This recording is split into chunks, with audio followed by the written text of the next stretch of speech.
এসো মা লক্ষ্মী বসো ঘরে আমারই। মদ খেয়ে যদি না হয়। আজ লক্ষ্মী পূজার দিনে তুমি মদ খেয়ে ঘরে ঢুকলে স্বামী?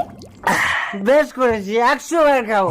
এই তোমার ডিম দেওয়া মুরগিটাকে কেটে আমাকে এক্ষুনি রান্না করে দাও, আমি খাবো।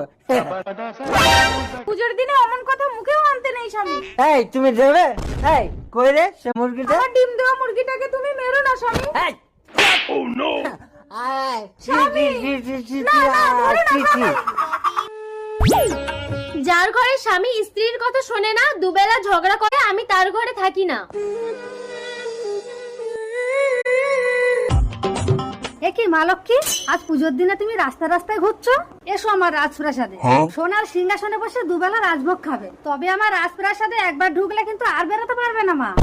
তার মানে তুই দম্ভ আর অহংকারের পাঁচিল দিয়ে আমাকে বন্দি করতে চাইছিস? মনে রাখিস, অহংকারী পতনের মূল।